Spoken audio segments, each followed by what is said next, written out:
Everyone, welcome to my channel. आज हम discuss करने वाले हैं क्लास 12 बायोलॉजी का एक बहुत इंपॉर्टेंट और complicated topic, pedigree analysis. Pedigree analysis study करने के लिए हमें चाहिए होगा एक पेडिग्री चार्ट। जैसे यहाँ पर ये एक पेडिग्री चार्ट दिखाया है। पेडिग्री चार्ट को आप फैमिली ट्री डायग्राम भी बोल सकते हो। इस डायग्राम में आप देखोगे कि there are various generations shown here. ये फर्स्ट जनरेशन, सेकेंड जनरेशन और थर्ड जनरेशन। और in first generation, second generation और थर्ड जनरेशन को शो करने के लिए यहाँ कुछ सिंबल्स हैं, जैसे कि ये स्क्वायर है या एक सर्कल है। और यहाँ ये सर्कल जो है ये शेडेड है, यहाँ भी ये कुछ शेडेड है, यहाँ शेडेड है। इसका मतलब क्या है कि यहाँ पर दिखाया है कि कोई जेनेटिक ट्रेट जो है वो किस तरीके से इनहेरिट हो रहा है in the form of some disease. तो अब आप समझ गए होंगे पेडिग्री एनालिसिस मतलब study of inheritance of genetic traits in several generations of a human family in the form of a family tree diagram और pedigree chart is called pedigree analysis. देखा होगा यहाँ पेडिग्री चार्ट में बहुत सारे symbols जो हैं वो यूज हुए थे। उनको स्टडी करने के लिए हमें क्या देखना होगा, जैसे ये जो स्क्वायर होते हैं, these square they represent the male member of the family. All circles represent the females of the family. This type of symbol, it means we don't know whether the person was male or female. So here sex is unspecified. If these circles or the squares, these are shaded, तब हम इसको बोलेंगे affected individuals या diseased individuals. Affected या diseased. अगर एक circle और एक स्क्वायर के बीच में यहाँ एक लाइन है तो हम उसको बोलते हैं मैरिज लाइन या meeting. Okay, it means this represent a couple of the family. Then अगर यहाँ पर टू लाइन्स हैं तो इसको मतलब होता है कि क्लोज रिलेटिव्स के बीच में जो है मैरिज या mating between the relatives, and this is called consanguineous mating. ऐसे ही आपने यहाँ एक पेडिग्री चार्ट के अंदर ये देखा होगा, यहाँ पर क्या है, ये एक फैमिली को शो करता है. ये फादर, ये मदर और ये डॉटर और यहाँ ये son. Parents above and children below. तो parents above and children below in order of birth left to right. इसका मतलब क्या है कि ये फर्स्ट चाइल्ड है इस कपल का, ये सेकेंड चाइल्ड है इस कपल का. ठीक है. Parents with male child affected with disease, मतलब एक पेरेंट्स का जो मेल चाइल्ड है वो अफेक्टेड है, इसलिए यहाँ पर ये शेडेड दिखाया है. 5 अनअफेक्टेड ऑफस्प्रिंग. अब देखो यहाँ इस सिंबल को यूज किया है और यहाँ पर 5 लिख दिया, नंबर 5. इसका मतलब 5 मेंबर्स जो हैं इस फैमिली में, एक फैमिली में अनअफेक्टेड है because it is not shaded here. ये अभी आपने पढ़ लिया, ये मैरिज लाइन होती है, इसको हम बोलते हैं लाइन ऑफ डेसेंट. और ये कहलाती है सिबलिंग लाइन.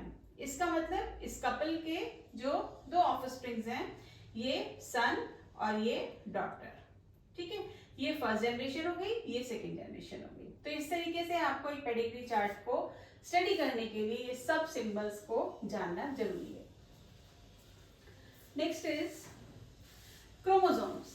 अब देखो, जब आप पेडिग्री चार्ट्स पढ़ते हो तो आप पढ़ते हो ऑटोसोमल, एक्स लिंक्ड या वाई लिंक्ड. तो आपको पता होना चाहिए कि ऑटोसोम्स क्या होते हैं या एक्स और वाई क्रोमोसोम्स क्या होते हैं. हमारी बॉडी में जितनी भी लिविंग सेल्स हैं उन सब में 46 क्रोमोसोम्स या 23 पेयर्स ऑफ क्रोमोसोम्स होते हैं. ठीक है. तो ऑटोसोम्स और 6 chromosomes, these are 2 categories of the chromosomes actually. जैसे मैंने यहाँ पर ये पिक्चर यूज की है आपको समझाने के लिए कि 23 पेयर्स ऑफ क्रोमोसोम्स जो हैं वो किस तरीके से डिस्ट्रीब्यूटेड हैं. ये देखो आप, first pair, second, third, fourth, fifth up to 22nd pair. ये सब जो फर्स्ट 22 पेयर्स हैं इन सबको हम बोलते हैं autosomes, and they determine the body characteristics and they look same in both mails and females. ये मेल्स में भी या फीमेल्स में भी ये 22 पेयर्स जो हैं वो सिमिलर टाइप के होते हैं.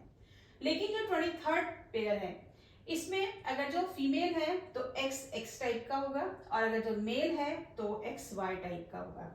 दोनों एक्स क्रोमोसोम जो है वो सिमिलर लेंथ के होंगे और जो एक्स वाई टाइप का क्रोमोसोम मेल्स में होता है वो X जो है वो लॉन्गर होता है और Y जो होता है वो शॉर्टर होता है। तो this is all about the autosomes and the sex chromosomes.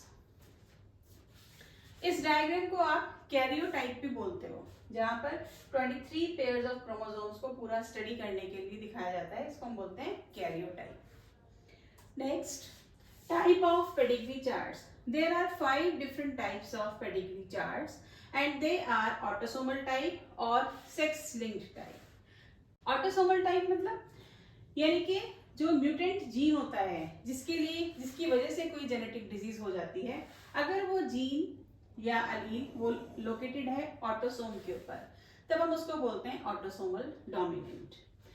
Dominant type भी हो सकता है और रिसेसिव टाइप भी होता है। अगर ऑटोसोम के ऊपर है तो ऑटोसोमल, और अगर उसके टाइप के ऊपर कि वो डोमिनेंट है तो डोमिनेंट, और रिसेसिव है तो रिसेसिव टाइप।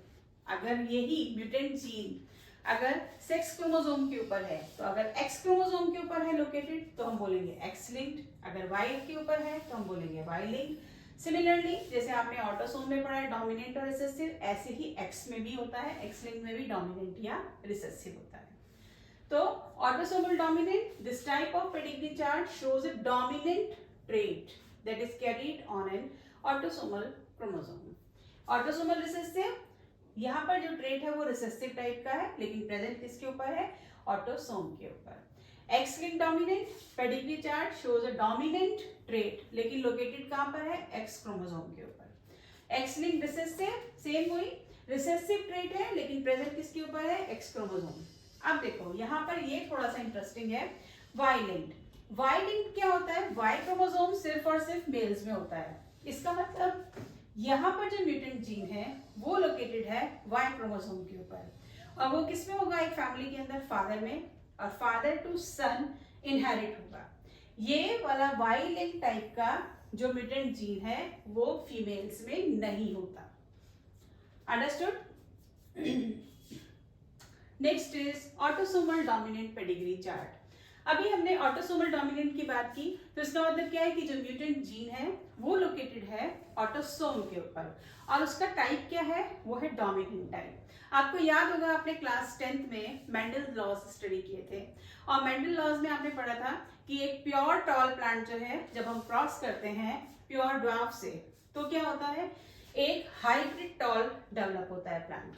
ठीक है, तो प्योर टॉल के लिए हम क्या यूज करते हैं, हम यूज करते हैं जीनोटाइप प्योर टॉल के लिए कैपिटल टी, और प्योर ड्वार्फ के लिए हम यूज करते हैं स्मॉल टी। लेकिन जो हाइब्रिड टॉल नेक्स्ट जनरेशन में डेवलप होता है उसके लिए हम यूज करते हैं genotype capital T small T type. तो हम देखते हैं कि ये भी टॉल के लिए है और ये भी टॉल प्लांट के लिए है, तो इसका मतलब क्या है, ये भी डोमिनेंट है और ये भी डोमिनेंट है। ठीक है, क्यों डोमिनेंट है कि जो कैपिटल टी है इसके अंदर इतनी कैपेबिलिटी है कि ये हेटेरोजाइगस कंडीशन में भी अपना कैरेक्टरिस्टिक्स को एक्सप्रेस कर देता है। तो इसका मतलब क्या है कि जब हम ऑटोसोमल टाइप का पेडिग्री चार्ट स्टडी करते हैं तब हम यहाँ जीनोटाइप क्या लिखेंगे, सिंपल, क्योंकि ऑटोसोमल है तो हम कैपिटल ए ले लेंगे। तो कैपिटल ए ये कैसा होगा, प्योर होगा और डोमिनेंट होगा, और कैपिटल ए स्मॉल ए क्या होगा, ये भी डोमिनेंट होगा, लेकिन स्मॉल ए टाइप कैसा होगा, ये होगा रिसेसिव। अब जैसे ये एक ऑटोसोमल डोमिनेंट पेडिग्री चार्ट है, तो यहाँ पर अगर आप देखोगे तो फर्स्ट जनरेशन में, सेकेंड जनरेशन में और थर्ड जनरेशन में, तीनों जनरेशन्स में ये जेनेटिक डिजीज जो है वो अपीयर हो रही है। डोमिनेंट के केस में हम एक ये भी क्लू रख सकते हैं कि जो डोमिनेंट ट्रेट होता है वो हर जनरेशन के अंदर एक्सप्रेस होता है। तो अगर हम इसका जीनोटाइप रखें तो क्या हो सकता है, it may be capital A type या capital A small a type. इसी तरीके से यहाँ पर भी यही हो सकता है, कैपिटल ए टाइप या capital A small a type. Similarly for all these three also, capital A या capital A small a type. What about all these? ये होगा स्मॉल ए टाइप, ये भी स्मॉल ए टाइप। क्यों? क्योंकि यहाँ पर ये आपको शेडेड नहीं दिखाई दे रहे हैं। ठीक है, ये सर्कल या स्क्वायर जो है ये शेडेड नहीं है, तो इसका मतलब क्या है, इनके अंदर कोई वो स्पेसिफिक जीन जो है, म्यूटेंट जीन जो है वो प्रेजेंट नहीं है। तो N autosomal dominant pedigree chart illustrates the inheritance of a genetic trait that is controlled by a dominant allele. और वो डोमिनेंट allele क्या हो सकता है, वो सिंगल भी हो सकता है, जैसे यहाँ पर है capital A small a type. Located on one of the non sex chromosome. Non sex chromosome इसलिए होगा क्योंकि ये ऑटोसोमल टाइप है. This means that individuals who inherit just one copy of the dominant allele will express the associated trait or disorder. इसके examples जो हैं क्या हैं, एक तो ये है हंटिंगटन्स डिजीज. ये बहुत कॉमन है. आई मीन टू से कि ये बहुत आता है एग्जाम में. Huntington's disease, retinoblastoma and पॉलीडेक्टाइली. पॉलीडेक्टाइली का मतलब क्या होगा, एक्स्ट्रा फिंगर्स और toes. So these are actually relatively common characteristics in comparison to the autosomal recessive. In an autosomal dominant pedigree, we can see that affected individuals have a 50% chance of passing the dominant allele to each of their offspring. कैसे 50%? क्योंकि अगर जो वो heterozygous है, capital A small a type है, अगर capital A small a type है तो क्या होगा, उसका जो कैपिटल ए वाला जो म्यूटेंट जीन है वो सिर्फ 50% में ही पास होगा. 50% ऑफस्प्रिंग्स में पास होगा. Affected parent, an individual who inherits the dominant allele from one of their parent will express the associated trait or disorder. इसके लिए हम कौन सा लेते हैं, जैसे ये ले लिया हमने, तो यहाँ पर क्या है, an individual who inherit the dominant allele from one of the parent. तो यहाँ पर इसका पेरेंट कौन है, यहाँ से इसको मिला ये allele. And this person has a 50% chance of passing the dominant allele to each of their children. अब जैसे इस केस में है, इस केस में आप देखोगे कि यहाँ पर इसके जो दोनों ऑफस्प्रिंग्स हैं दोनों में आ गया. तो इसका मतलब ये क्या है कि यहाँ पर इसका जो जीनोटाइप है वो ये नहीं होगा, वो होगा ये कैपिटल ए टाइप, क्योंकि ये दोनों में आ गया कैपिटल ए. लेकिन यहाँ पर क्या हो सकता है, यहाँ पर आएगा कि 50% चांस वाला. जैसे यहाँ पर अगर आप देखोगे कि ये कैपिटल ए स्मॉल ए है तो क्या होगा, ये स्मॉल ए टाइप ही होगा. तो यहाँ पर आप कहोगे कि ये 50% चांस जो है यहाँ पर अपियर हो गया. समझ आया. अनअफेक्टेड पेरेंट, अगर पेरेंट अनअफेक्टेड है तो क्या होगा, he or she will not be able to transmit the disease in the next generation. जैसे यहाँ पर है दोनों ही अनअफेक्टेड हैं तो यहाँ पर होगा ही नहीं, नेक्स्ट जनरेशन में ये नहीं आएगा. और तीसरा क्या है, offspring. Children of an affected parent have a 50% chance of inheriting the dominant allele and expressing the trait or disorder. अब जैसे यहाँ पर अगर आप देखोगे कि ये वाला जो है, ये ऑफस्प्रिंग जो है, इसके पास ये है अनअफेक्टेड, स्मॉल ए टाइप है, तो ये नहीं पास कर पाएगा. लेकिन ये कैपिटल ए टाइप है तो इसमें दोनों में आ गया. और अगर ये capital A small a type है तो यहाँ पर कैपिटल ए और स्मॉल ए 50% चांसेस होगा. तो children of an affected parent have a 50% chance of inheriting the dominant allele. लेकिन किस केस में, अगर वो ऑफस्प्रिंग जो है हेट्रोजाइगस है तभी कर पाएगा, और अगर वो होमोजाइगस है, रिसेसिव है, तो वो नहीं कर पाएगा. वो डिजीज जो है वो यहीं तक खत्म हो गई, यहाँ पर इस वाली कंडीशन में पास ही नहीं हुई. अंडरस्टूड. नेक्स्ट इज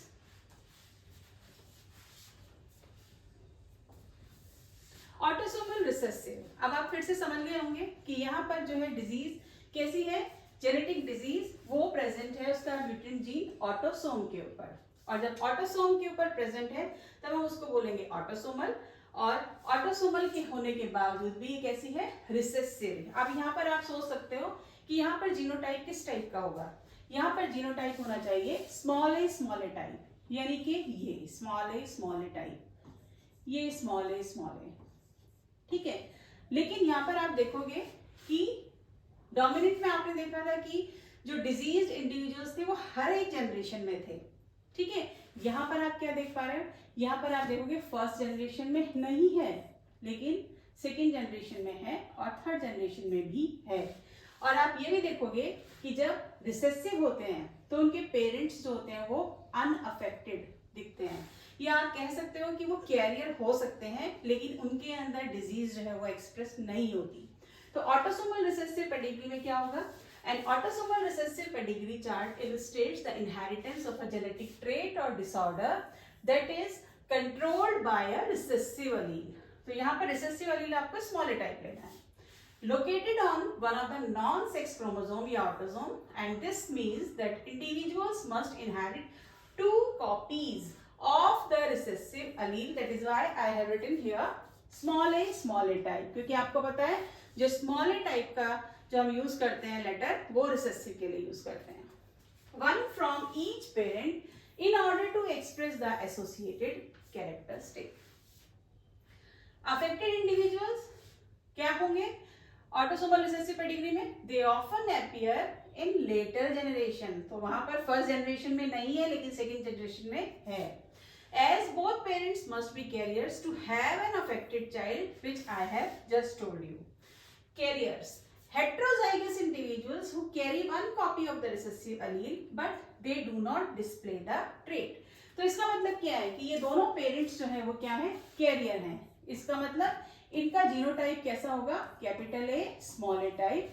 अब क्या है इनके पास स्मॉल ए तो नहीं है लेकिन one of the small a they are inheriting and that is why जो डिजीज है वो यहाँ पर एक्सप्रेस नहीं हो पा रही है. तो हम क्या बोलेंगे कि ये जो पेरेंट्स है ये कैरियर पेरेंट्स हैं. इनहेरिटेंस पैटर्न क्या होगा? इसका मतलब स्मॉल ए कंडीशन में ही ये डिजीज जो है वो अपीयर होगी. 2 recessive alleles are needed for the trait और disorder to be expressed in an individual.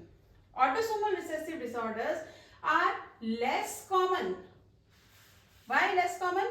क्योंकि वो सिर्फ और सिर्फ प्योर फॉर्म में या होमोजाइगस कंडीशन में ही एक्सप्रेस होती है and then dominant ones but include conditions such as cystic fibrosis. Examples क्या क्या हैं इसके?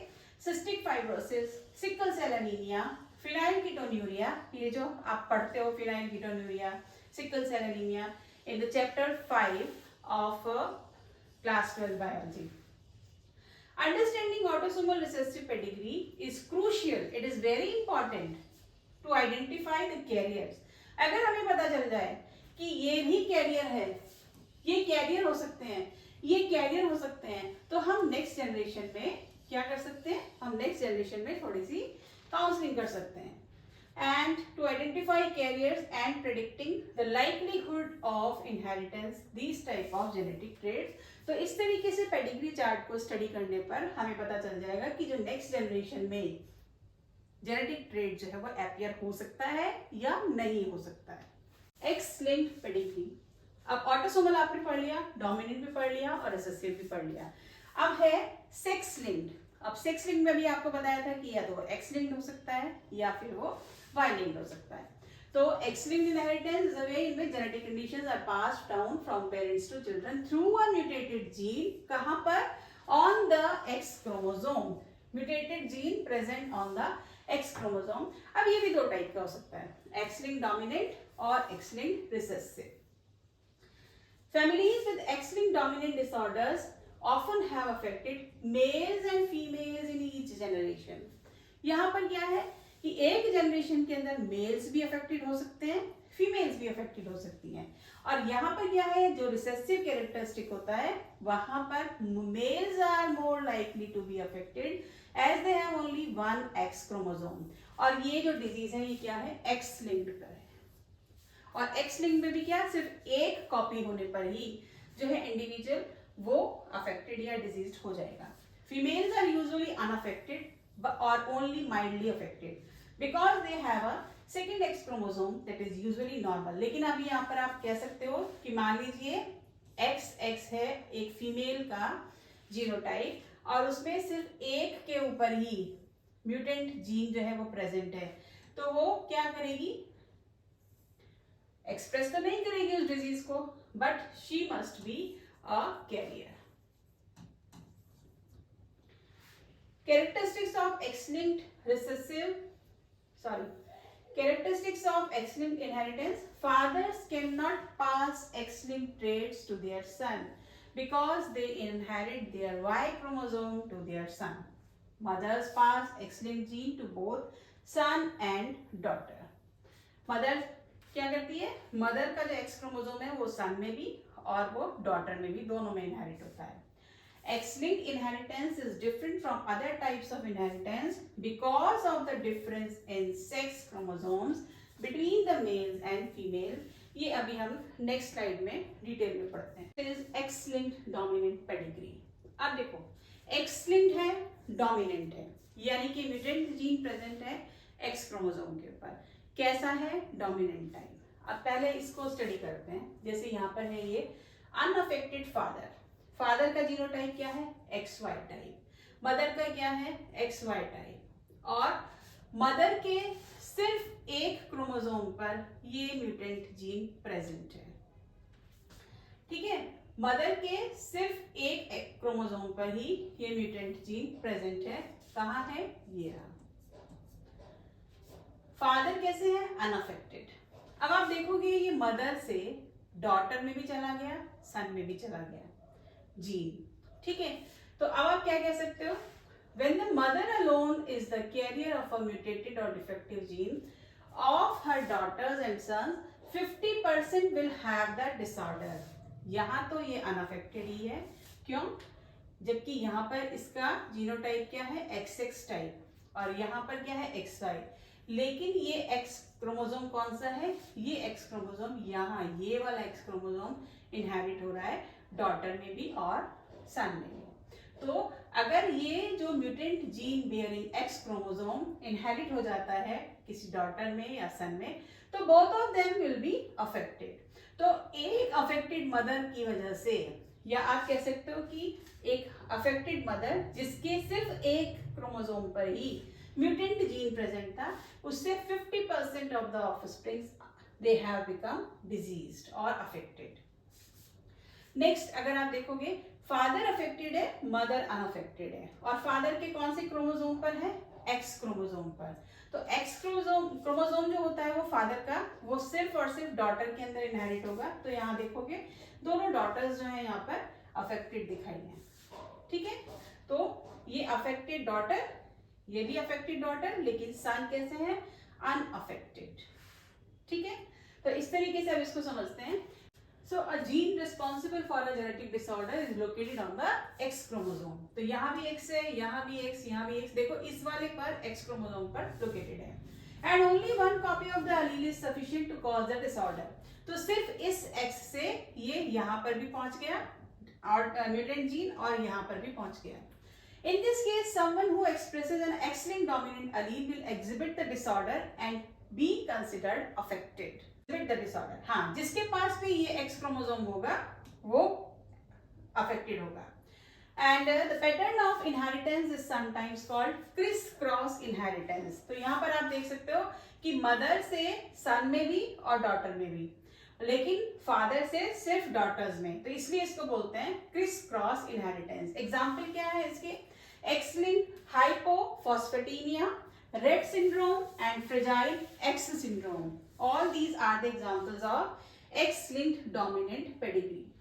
When the mother alone is the carrier of a mutated or defective gene, you have just studied that of her daughters and sons, 50% will have the disorder। तो 50% में ये disorder जो है देखने को मिलता है। Whereas the 50% will be completely unaffected। कोई इफेक्ट नहीं है, यहाँ पर भी कोई इफेक्ट नहीं है, यहाँ पर भी कोई इफेक्ट नहीं है। When a father alone is the carrier of a defective gene, अभी आपने पढ़ा वो सिर्फ फादर से डॉटर्स में इनहेरिट होगा। Of his daughters, 100% will have the disorder since all of the daughters will receive one copy of his single X chromosome, and in the son there is no disease। Of his sons, none will have the disorder. Sons do not receive an X chromosome from their father। If both parents are carrier of a defective gene, let's see if both the parents are, इसके लिए भी मैंने एक pedigree chart use किया है, ये देखो। So if both parents are carriers of a defective gene, तो अब ये है X-linked dominant, तो फादर का क्या होगा XY और मदर का क्या है XX। ठीक है, अब यहाँ पर क्या दिखाया है कि अनअफेक्टेड भी दिखाया है, तो इसका मतलब क्या है कि मदर जो है वो उसके एक ही क्रोमोसोम पर होगा। मान लीजिए ये है रेट डिजीज का, और यहाँ पर ये भी रेट डिजीज का है, ठीक है। तो यहाँ पर कैसा होगा, it will be XY type, this will be XR type, और ये भी XY टाइप होगा, और ये कैसा हो सकता है, ये XRY टाइप। तो of the sons 50% will have the disorder, 50% will be completely unaffected। अगर आपको ऐसे नहीं समझ में आ रहा है तो आप इसको ऐसे भी कर सकते हो, पनेट स्क्वायर की हेल्प से स्टडी कर सकते हो। जैसे यहाँ पर क्या है, ये हमने पनेट स्क्वायर बनाया, ये फादर का क्या लिया हमने XRY, मदर का क्या लिया है जीनोटाइप XRX, ठीक है, XR तो दोनों क्रोमोसोम्स में है, शो किया है, तो ये आ गया XR, और यहाँ XRX और XRY और XY। तो अब आप देखो यहाँ पर डॉटर्स में 50% जो है, डॉटर्स जो है वो सभी अफेक्टेड दिखाएंगे, 50% नहीं, सभी अफेक्टेड होंगी, क्योंकि XX यहाँ पर होमोजाइगस टाइप भी है और हेटेरोजाइगस टाइप भी है। Okay, she is from another family, ठीक है, she is not the child of this couple, understood. तो यहाँ पर इसलिए ऐसा नहीं हो सकता कि ये जो है इसीलिए अनअफेक्टेड है, क्योंकि because she is from the outside of the family. इस तरीके से आप देख सकते हो कि of the daughters 100% will have the disorder, ये भी डिसऑर्डर है, यहाँ पर भी और यहाँ पर भी डिसऑर्डर है। Of the sons 50% will have the disorder, 50% will be completely unaffected. तो यहाँ पर ये डिसऑर्डर शो करेगा और यहाँ पर कोई भी डिसऑर्डर नहीं होगा। I hope now you have understood. X-linked recessive pedigree, mutant gene is present on X chromosome and it is recessive in nature। recessive in nature का मतलब होगा सिर्फ और सिर्फ होमोजाइगस कंडीशन में शो करेगा। तो यहाँ पर आप कह सकते हो कि मेल्स के लिए दो टाइप के जीनोटाइप हैं, कैसा, या तो XY टाइप है और या XCY टाइप है। अगर XY टाइप का जीनोटाइप होगा तो ये कैसा होगा, मेल नॉर्मल, और ये है तो out of these two sex chromosome the mutant gene is located only on the X chromosome and male in this condition becomes affected। तो ये एक थोड़ा सा ड्रॉबैक है यहाँ पर मेल मेंबर्स के लिए। और फीमेल्स के लिए क्या होगा, फीमेल्स के लिए भी 3 टाइप के जीनोटाइप्स हैं। जैसे क्या है, एक तो नॉर्मल होगी XX, इसमें किसी भी जीन पर कोई भी म्यूटेंट जीन प्रेजेंट नहीं है। एक होगा अगर out of the 2 X chromosomes mutant gene is present on only on 1 of the 6 chromosome, then ये एक्सप्रेस तो नहीं करेगी डिजीज को, लेकिन ये कैसी होगी, ये कैरियर होगी। और यहाँ पर ये XCXC यानी कि ये अफेक्टेड या डिजीज्ड, ठीक है। अब जैसे ये एक पेडिग्री चार्ट दिखाया है, तो यहाँ पर ये है कैरियर के लिए, तो कैरियर के लिए क्या होगा, जीनोटाइप XCX। ये नॉर्मल है तो यहाँ पर नॉर्मल XY लिखोगे।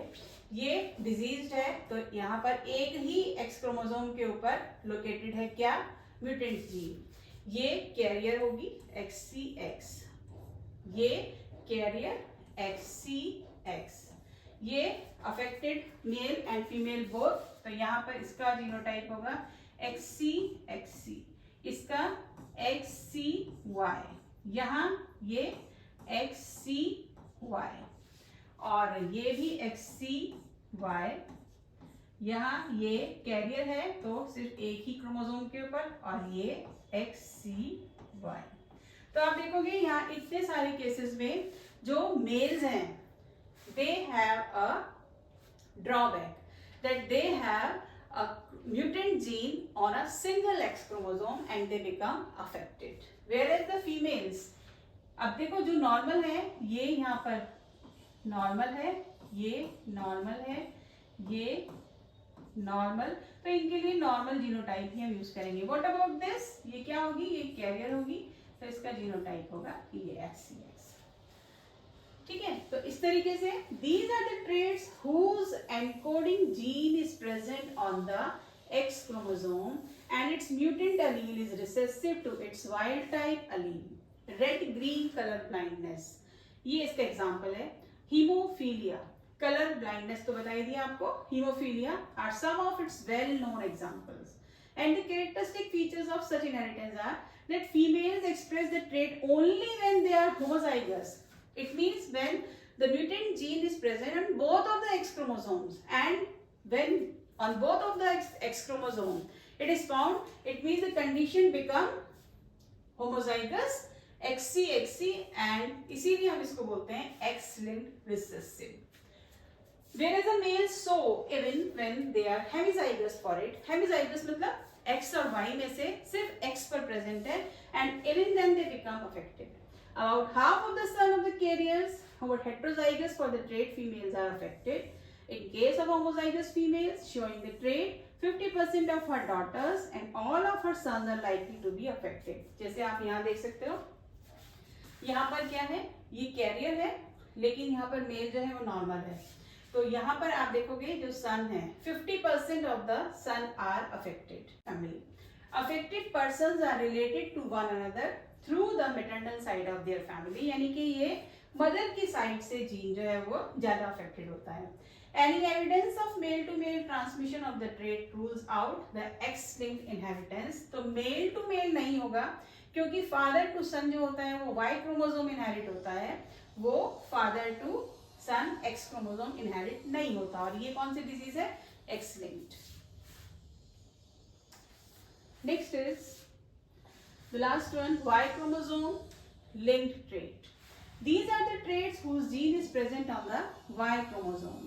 And Y chromosome is found only in the males. तो इसमें आप देखोगे जो डिजीज है वो सिर्फ मेल टू मेल ही इनहेरिट हो रही है, जैसे यहाँ male to male, father to son and son to grandson, this way. So these are the traits whose gene is present on the Y chromosome. The females do not have any Y chromosome, whereas all the males must have a Y chromosome to be a male, and this Y chromosome they get from their father. This is why these traits are also called male sex-limited traits. And all the sons of the affected male would express the trait, whereas none of his daughters would do, because the daughters, they do not have any Y chromosome. Hypertrichosis of the ear. इसका मतलब presence of hairs on pinna, very common in males. So it is one most common example of such traits. I hope now you have understood this also. Y chromosome linked trait. Next is constructing a pedigree chart. Yes, if we know the family history, then we can also construct a pedigree chart. इसके लिए हमें क्या चाहिए? Collect information. सबसे पहले आप किसी family जिसके अंदर जेनेटिक डिजीजेस जो है वो एक्सप्रेस हो रही हैं, आप उसकी इंफॉर्मेशन लीजिए।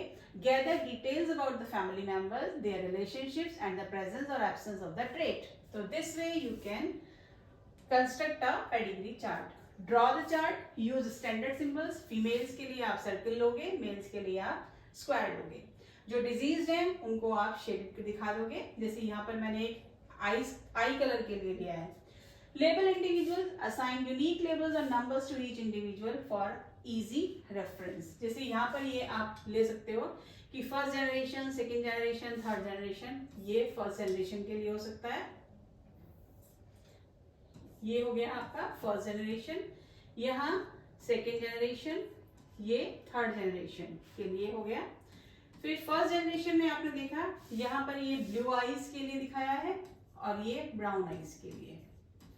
ठीक है, तो इस तरीके से हम बना सकते हैं। लेबल द इंडिविजुअल, आप इसको फर्स्ट मेंबर बता सकते हो, ये सेकंड, ये थर्ड, ये फोर्थ, ये फिफ्थ, ये सिक्स्थ, ये सेवंथ। इस तरीके से आप लेबल कर सकते हो। 8th, 9th, 10th, 11th, 12th and 13। सो ये पेडिग्री चार्ट जो है आप कह सकते हो कि इस पेडिग्री चार्ट में 13 मेंबर्स हैं, 3 जनरेशंस हैं।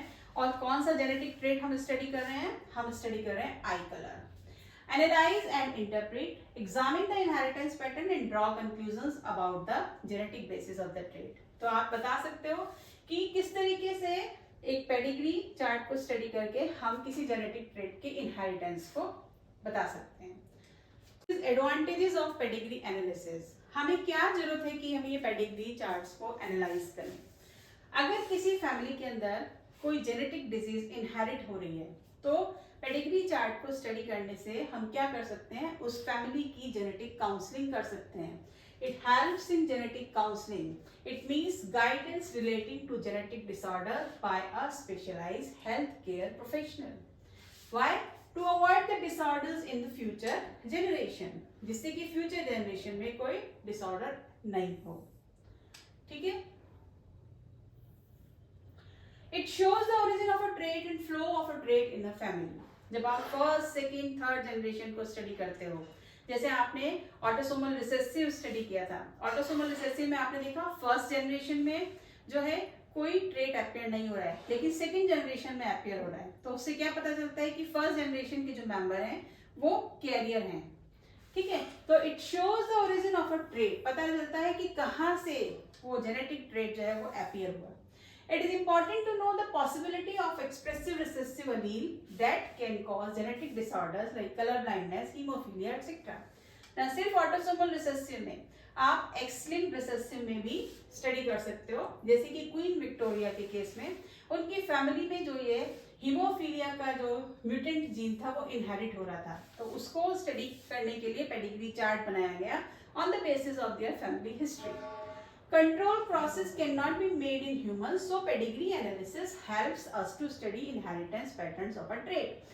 Control analysis का मतलब क्या होता है? Control process का मतलब क्या होता है कि क्योंकि ह्यूमन लाइफ जो है वो बहुत लंबी होती है, ठीक है, एवरेज लाइफ जो होती है ह्यूमंस की वो होती है नियरली 65 to 70 ईयर्स। तो आप उसमें एक्सपेरिमेंट नहीं कर सकते, ठीक है। तो control process can not be made in humans, so pedigree analysis helps us to study inheritance pattern of a trait. It helps us to understand whether the trait is dominant और recessive, क्योंकि जो dominant होता है वो हर एक generation में ज्यादातर express होता है, और रिसेसिव जो होता है वो हो सकता है कोई जनरेशन स्किप कर जाए।